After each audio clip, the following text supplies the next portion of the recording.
My dad works in B2B marketing. He came by my school for career day and said he was a big ROAS man. Then he told everyone how much he loved calculating his return on ad spend. My friends still laugh at me to this day. Not everyone gets B2B, but with LinkedIn, you'll be able to reach people who do. Get a $100 credit on your next ad campaign. Go to linkedin.com/results to claim your credit. That's linkedin.com/results. Terms and conditions apply. LinkedIn, the place to be, to be.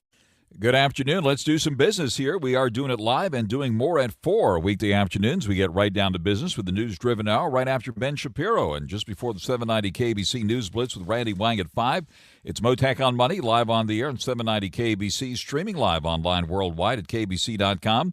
And your on-demand Mottek On Money podcast at kbc.com, Apple, iTunes, and all your favorite podcast platforms. Stocks finishing nicely higher today. Investors appear to be encouraged by Fed Chairman Jerome Powell's speech in Jackson Hole, Wyoming today at a central bankers conference, signaling the Fed was on path toward cutting interest rates. The Dow celebrating by closing up 462 points to end the week at 41,175. The S&P 500 moved up 64. The NASDAQ gained 258 points. The Dow ending just a whisker below its record closing high back on July 17th. The S&P 500 finishing 0.6% below its all-time closing high set last month. For the week, the Dow moving up 1.3%, while the S&P 500 and NASDAQ each increased 1.4%.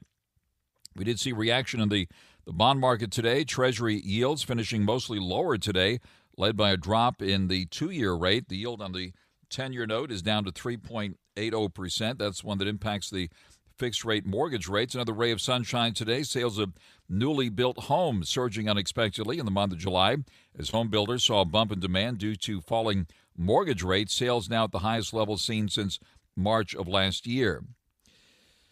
Big banks surging today on Wall Street as the market took in the remarks from the Fed Chairman Jerome Powell. Tech stocks also rallying today. Bitcoin also got a boost of more than 5% today after the Fed Chairman said that the time has come, in his words, for the central bank to cut its key interest rate.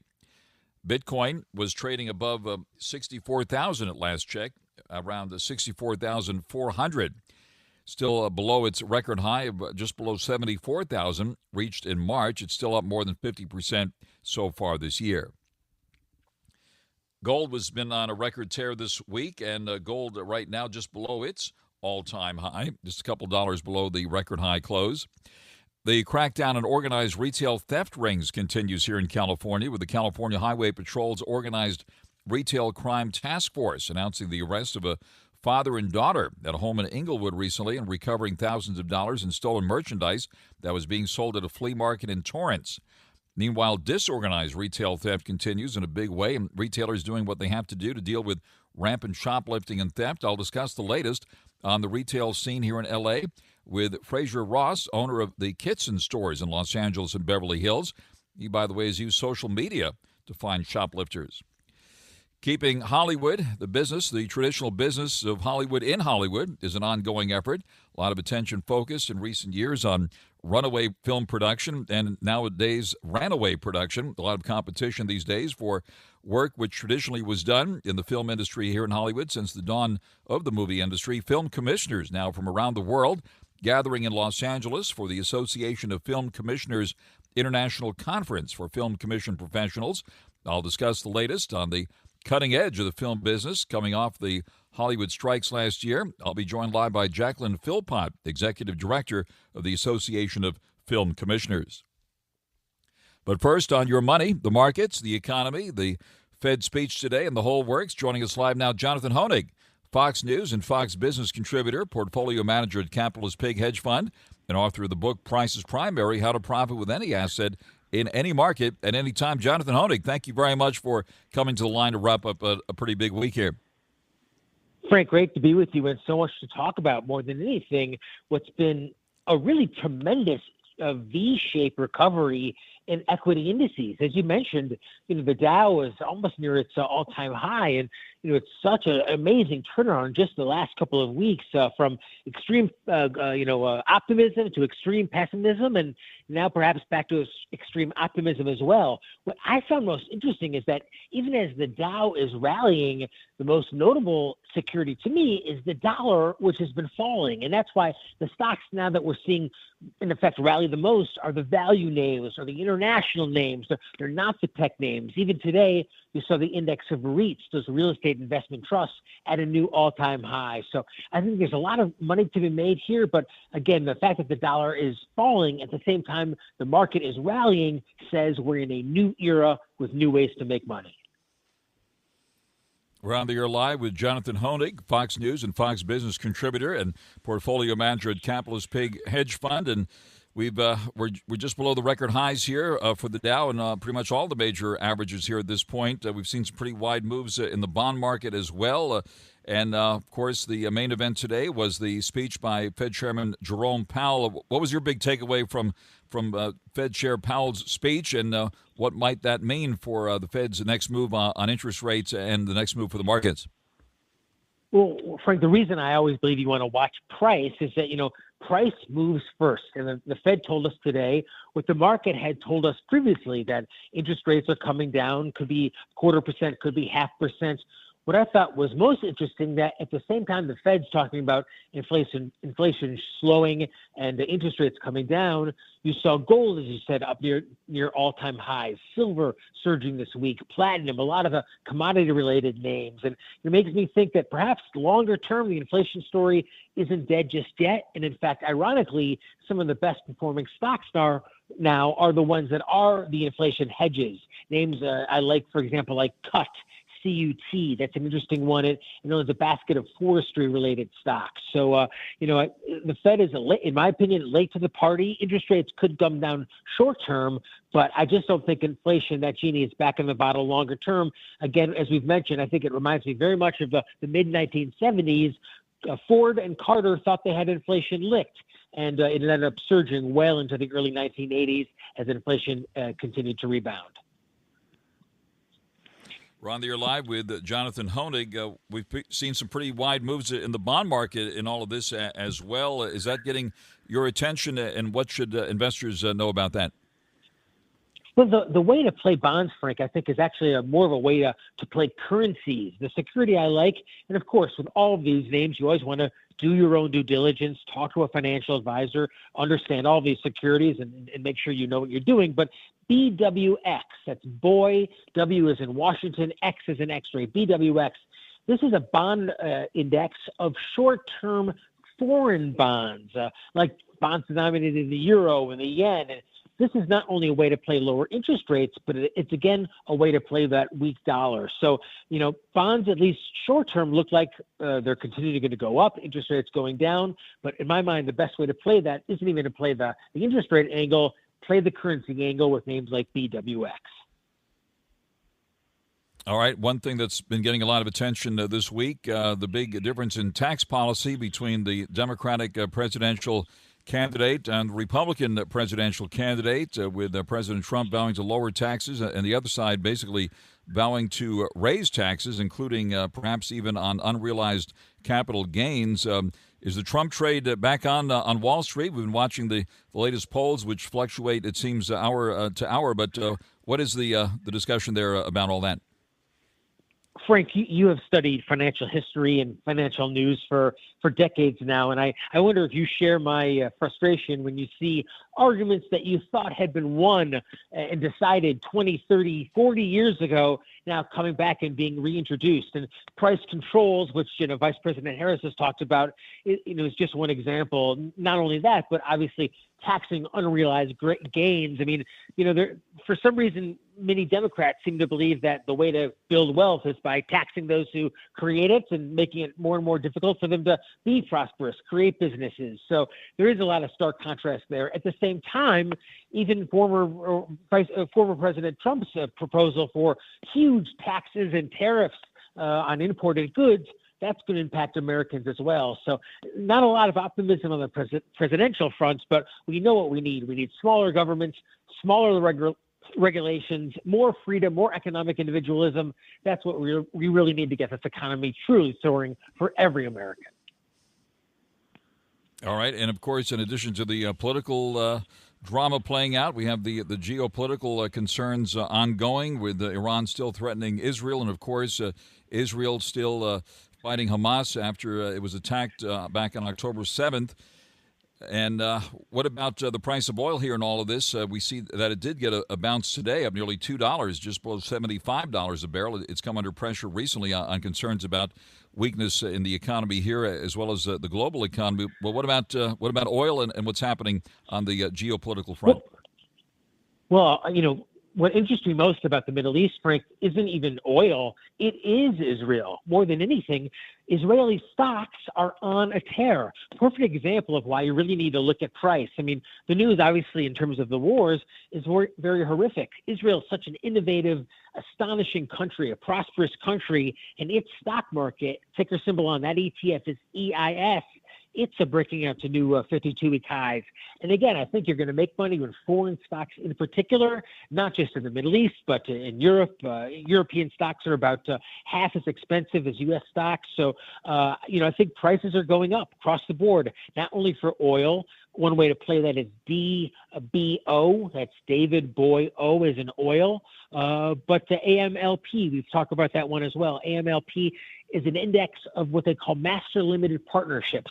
Very high dividends on that one, but a rising tide lifts all boats. And I think just as you see price of silver, gold, platinum, and palladium go up, oil will follow as well, as inflation is simply not dead yet.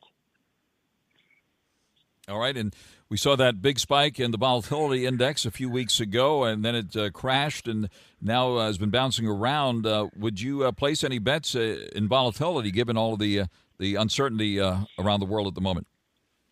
Well, they have those securities, Frank. VXX is an interesting ETF. It lets you, in effect, as you said, bet on fear, bet on higher volatility. These are pretty sophisticated securities. Rather than, I think, betting on volatility, it's a great opportunity for every American to get his or her financial house in order. I mean, Frank, we've heard the statistics about how many people are living paycheck to paycheck, and we know that not only is the job market weakening, but credit card bills are going unpaid and more and more. So I think, as you want to say, get that financial house in order.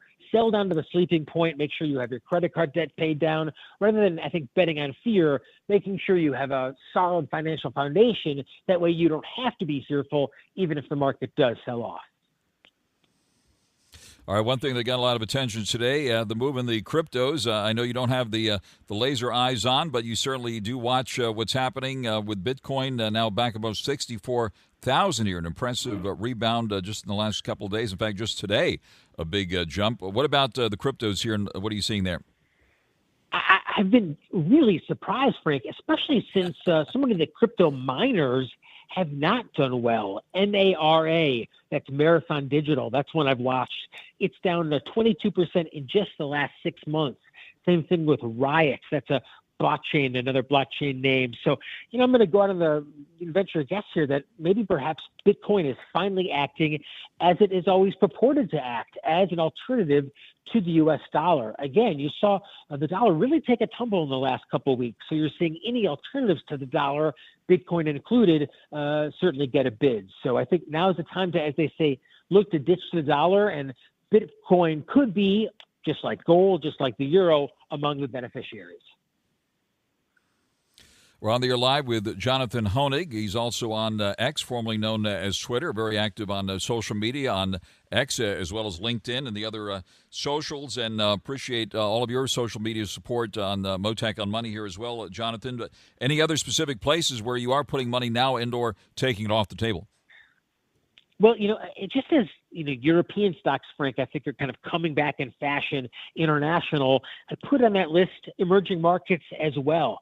And Vietnam is about as emerging as it gets. It's really much more of what they call a frontier market. But, when you have an appropriate position size and you don't double down, things like Vietnam, I think, can make money, certainly over the long term. And VNM, that's V as in Vietnam, N as in Nancy, M, that's one ETF that I've looked into as it's been breaking out here. And one more we've talked about quite a bit is tobacco. Both Philip Morris, MO, and British American Tobacco, BTI, new 52-week highs today. The trend's your friend. Maybe smoking isn't your friend, but the trend's your friend because value stocks are among those really getting a bid in today's market. All right, and let's talk about the Mag 7. I know you have been urging caution there, and of course we had that huge sell-off, but now a rebound. What about NVIDIA here, which popped nearly $6 back to 129 and change? Tesla also part of the Mag 7. It has seen a wild ride, but up nearly $10 today to end the week at 220 and change. What about the big tech names here? Yeah, I mean, Frank, as you pointed out, just a kind of an amazing ride from July 23rd to August 7th. NVIDIA fell about 20-some%. Then in the following 2 weeks, it rose about 24%. So roughly a 40% swing in the value of one of the biggest companies in human history, multi-trillion-dollar company. What I'm noticing is not that it didn't, Mag 7 and technology hasn't rebounded, but most of those names aren't breaking out to new highs. And you just like when you're watching a race, in my opinion, you want to watch and see who's leading the race, who's leading the charge. And ironically, to me, it would seem as if Philip Morris, MO, it's at a 52-week high. Apple isn't, NVIDIA isn't. So those are the names I think that are interesting to me, much more than tech names. And quite simply, Frank, they're not cheap either. The triple Qs has a PE ratio of about 30 times earnings, but some of the emerging markets and European markets, foreign markets are roughly a third of that, maybe half of that. So I'm looking at what's cheap and what's working for the first time in quite some time. And NVIDIA, great company. I just think it's an overpriced stock. Hard to ignore the among the big movers today. The cruise lines really went full steam ahead today. Norwegian Caribbean lines up about 8%, and Carnival also about up 7.5%. What about the cruise lines and the travel names at this point? Well, I was surprised to see a lot of the travel names rebounding pretty dramatically, Frank. And that's been a surprise to me, considering the fact that most Americans are hurting. I mean, you've got roughly, 60-some% of Americans living paycheck to paycheck, even those making triple digits a year, saying they're struggling to get by. So I was surprised to see a lot of the travel names doing well. They're not on my list because, you have to kind of pick your favorite names. But one thing, I just don't believe that the American consumer is doing well. I mean, cruise lines have recovered. A lot of the airlines have recovered, but I would suggest some caution with those names, even in the near term. Terrific, Jonathan. Well, thank you very much for fielding all the questions here, as always, and your terrific analysis. We'll be looking for you on Fox and as well as Fox Business. That is Jonathan Honig, Fox News and Fox Business contributor, portfolio manager at Capitalist Pig Hedge Fund, and author of the book Price is Primary, How to Profit with Any Asset in Any Market at Any Time. Jonathan, we wish you a great weekend, and thanks very much for taking the call. Oh, my pleasure. Thank you, Frank. Be well. You too. Thank you very much. And let's get right out to the freeways now, heading into the weekend here on 790 KBC. 790 KBC welcomes, you guessed it, John Fogerty coming to the Pacific Amphitheater on September 3rd. Tickets are on sale now. Right now, caller 9 wins at 1-888-795-2222. You can get a pair of tickets to the show if you're caller 9. Call right now, 1-888-795-2222. Tickets furnished by the Pacific Amphitheater. Mottek On Money continues here in 790 KBC with the stock market ending the week nicely higher. The Dow jumping nearly 500 points at the closing bell today, up 462 at 41,175, just a fraction below its all-time high. The S&P 500 up 64 at 5,635, and the Nasdaq gained 258 at 17,878. The yield in the 10-year note has moved to 3.80%. Price of gold moving higher, just below its all-time high at the end of the week here at $2,548 and change, up $32 on the day. Silver also getting a pop today, up 82 cents at $30.29 an ounce, and platinum is hovering at $959 and change. Taking a look at the Magnificent One, NVIDIA, moving higher today by nearly $6 at $129 and change. Tesla also getting a pop up nearly $10 at $220 and change. We see shares of the oil names moving higher as oil got a pop today, up $1.95 at $74.96 a barrel. And the cruise line stocks did take off today, or actually, well, they moved full steam ahead, let's put it that way. Norwegian Caribbean Cruise Line shares up 7.8%, and Carnival Cruise Lines up 7.5%. Looks like the airline names also got a boost today as well. Shares of American Airlines moving up slightly to $10.39, a jump of 2.5% on that one. And United Airlines stock, let's bring that one up, moving up 4.5% at $43 and change. Taking a look at the cryptos now, this is a big story here today. A big jump in Bitcoin right now, up more than $700 at 64,420. Ethereum up 18 at 2,772, and Doge at the moment at 11 cents. And now the latest news here on 790 KABC.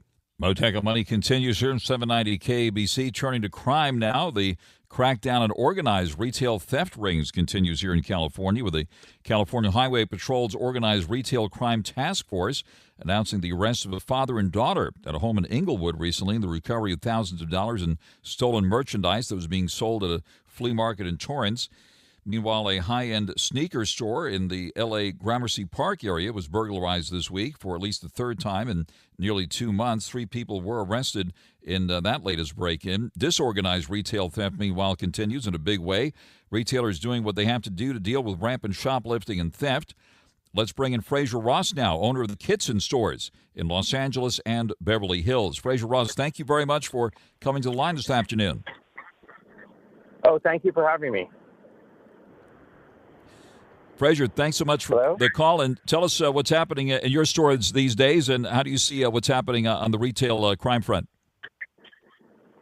Well, I mean, it's not going to stop until we get out Gascon, and Nathan Hochman says he's going to, stop this. But no, what do you do when someone steals something? You're going to call the police, or even if it's under $949, $950, you're going to call it. They're not going to come.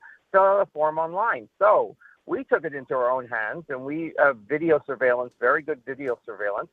We just take the video and put it on our Instagram, and they say, anyone know who these people are? And usually within an hour, we have a good following. Within an hour, we find out who they are, and then we go on their Instagram handle and says, listen, we have video coverage of you shoving stuff in your bag. Do you want to return it? So, they've been returning it. And this is a lot of people that are taking these goods are wealthy people. I mean, the Palisades, that's a very wealthy community, and we caught 4 of them. And, they're walking around with, a $10,000 handbag, but they want to steal $200 sweatpants. So we did a window of shame of all these shoplifters, and, word got out, you shoplift, you're going to be on Kitson's window. Now, it's better than a mug shot because your family know about it, your neighbors know about it, your coworkers know about it, your future employers know about it. It's a much better way to out these shoplifters because, the city doesn't care. They said, it's survival of the fittest, and we had to do what we did. So this unique way from outing them is, I think the new norm. We're on the air live with Fraser Ross, the owner of the Kitson stores, the trendy stores you find here in Los Angeles as well as in Beverly Hills, using social media to find shoplifters, namely Instagram. Tell us about some of the examples here where we've made these postings, and if people come back to the store and say, hey, gee, I'm sorry, and returned it, or what kind of reactions are you getting? Well, yeah, most of them return it, or unless they've sold it, they'll pay for the goods. But then they beg you to take down the Instagram post. I said, well, it doesn't work like that. Once you do the crime, it's out there forever, and it's on social media forever. We hashtag your name. So, they think, well, if I come back and pay for the goods or return the goods, all's good. No, not all's good. You shouldn't have done it in the first place. And, we feel like other retailers now are following suit, and they're going on their social media. But, you're going to have these thieves that are, reselling merchandise, and, there's nothing you can do about it. But it's uplifting tremendously for us. They know that we're going to out them. We have very good cameras in every angle of the store.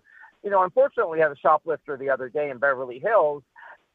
We had to call the police. We saw her shoving something in her backpack, and we asked, "Do you want to take it out?" She walked out the store. So I went after her, and I said, "Listen, I'm taking it out of your bag." She said, "Leave my bag alone." And I said, "Well, I'm taking it out."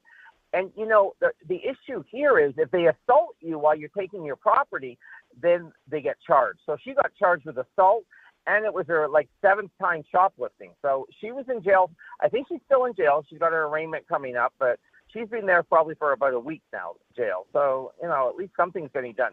The Beverly Hills police are much better than the LA police because they'll arrest you for stealing a greeting card. Where in LA, they're not going to do anything. Right. Yeah, let's talk more about that. You have a store there on Beverly Drive in Beverly Hills, a very popular place next to Nate Nowell's over there. And then you have other locations in Los Angeles. But in Beverly Hills, when you call, they're there within 2 minutes, right? So tell us about the difference. What is it like when you try to call in Los Angeles? Well, when you call in Los Angeles, they just tell you to fill a form online. And you don't even know it's getting processed. So we don't even know the real crime statistics. And, a lot of people, if they're stealing, $100 from a small store, they don't have the time to go fill it online, $100. So we're not getting real numbers. It's all, fake numbers. I mean, because it's just like the homeless. How many homeless are there really in L.A.? I don't know how they can count them. Do they go into tents at night with a flashlight? They don't count the people now. They're homeless now all over the roofs of L.A. They're on storefront roofs. We caught homeless people sleeping on a roof, and, we had to call the police. So the real statistics are not there on the crime.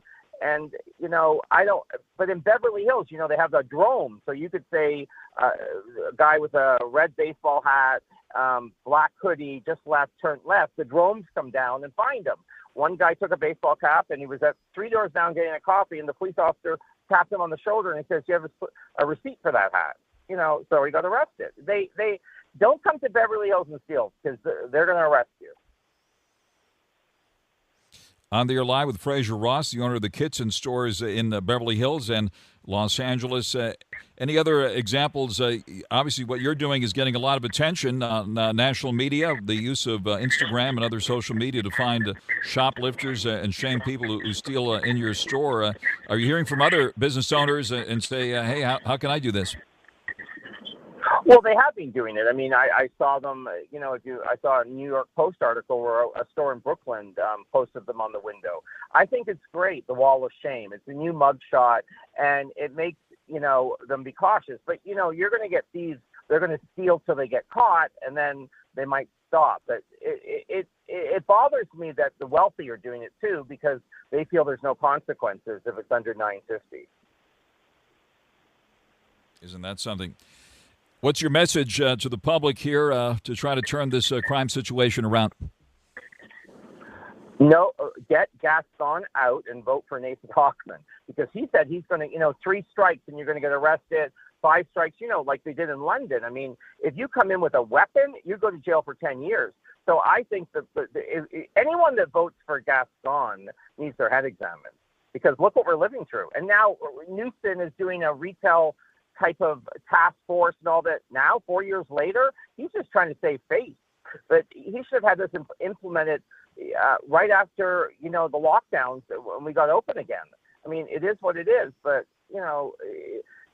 the problem is even international tourists know you can steal in L.A. It's around the world what you can do. In their country, they don't allow it. So this is the problem. This is the image that we're portraying to the world. So that's why all those businesses are closing. Small businesses are closing. Their insurance won't cover them, and the security they have to have. We have security in our stores, guards. I mean, $150,000 a year now. That we should not have that expense with the amount of taxes we're paying. Fraser, thank you very much for sharing your story with us, and appreciate it very much. We wish you all the best. Fraser Ross, the owner of the Kitson stores in Beverly Hills and Los Angeles. Thank you very much for joining us live here this afternoon on Mottek On Money on 790 KABC. Mottek On Money continues here on 790 KABC. Lights, camera, action. Action in more places than others these days. Keeping Hollywood and the film business in Hollywood has been an ongoing effort with so much attention focused in recent years on runaway production and ranaway production. A lot of competition these days for work which traditionally was done right here in Hollywood since the dawn of the movie business. Film commissioners from around the world will start gathering in Los Angeles this weekend for the Association of Film Commissioners International Conference for Film Commission Professionals. Big conference set for next week.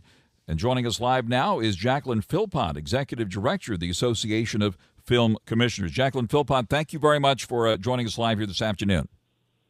Thank you, Frank. It is great to be here. Wonderful to have you with us. Welcome to Hollywood, and tell us about the big conference this week. Well, we are super excited. We have over 170 of our members coming in from literally all over the world, from everywhere from South Africa to Paris to Cyprus to Korea to Fiji to Finland and, of course, New Zealand and back to California.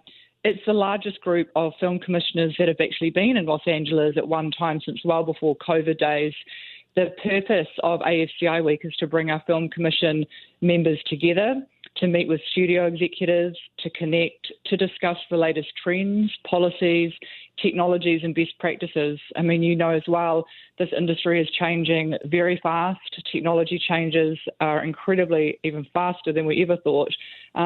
People haven't been together for a long time either due to the strikes and COVID. And so I think this is one of the reasons we've seen our largest contingent of members wanting to come to Los Angeles. And this is where it all started.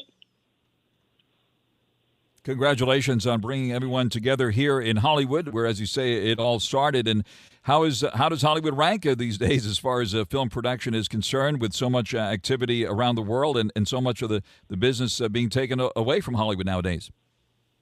You know, Los Angeles still has the largest portion of film and TV economy in the States, and the pie actually has grown globally. I think there's a lot of talk around contraction with production, but there's more content being produced than there ever has been. What ASCI is here to do is really support all of our member regions to come together and learn from each other, because consumer needs are changing. The way that they want to consume content and what they want to consume is changing.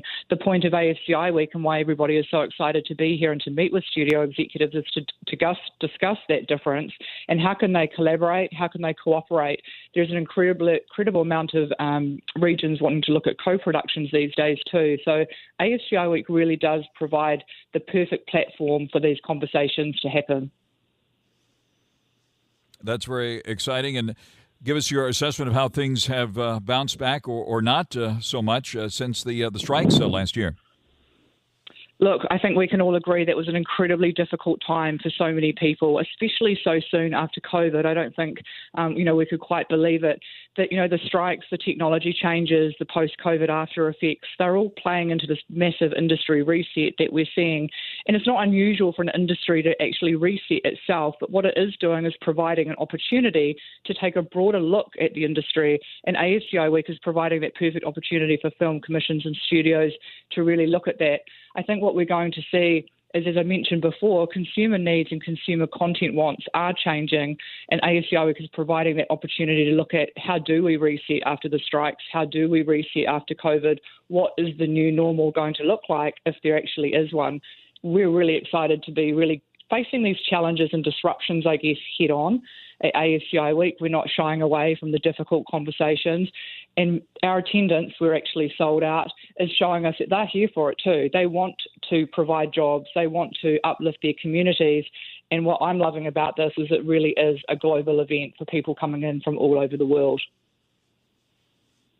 That is fantastic. We're on there live with Jacqueline Philpott, Executive Director of the Association of Film Commissioners, about to start a big conference on film commission professionals this week, coming to UCLA.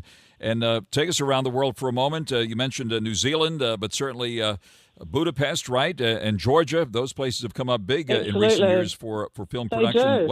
Tell us what's getting the most buzz nowadays.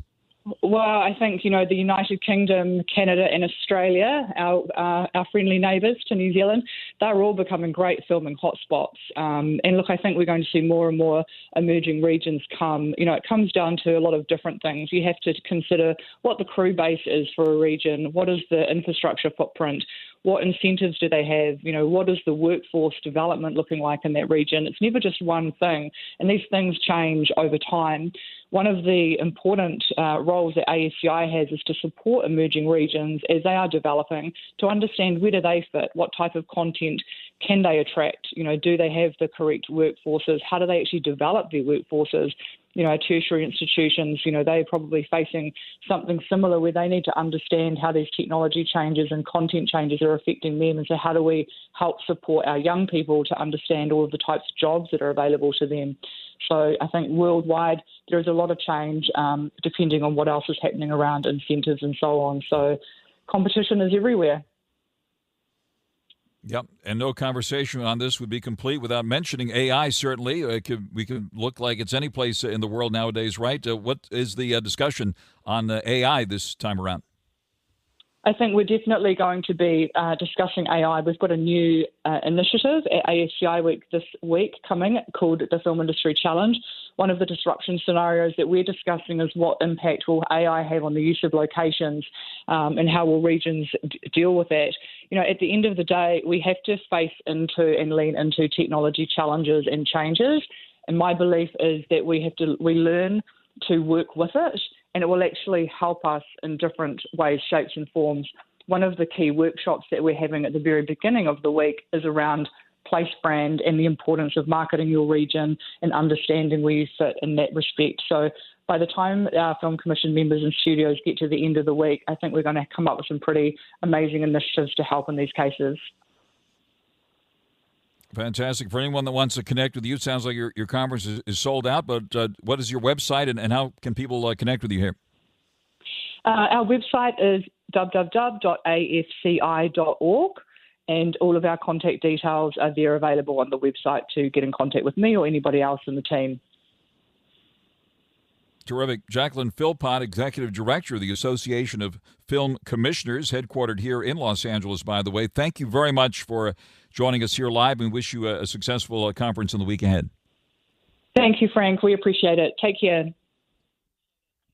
Thank you very much. And this is Mottek On Money. Stay tuned now for the 790 KBC News Blitz with Randy Wang. I'll be back with more at 4 Monday afternoon right here with Mottek On Money on 790 KBC. Named one of the best personal finance podcasts, The Stacking Benjamin Show with Joe and his friends makes financial literacy fun. We see money inefficiency, OG, around us all the time. We've got a few skeletons sitting out in the open, and maybe we need to broom them into the closet, if you know what I mean. Nope, take that out. What is...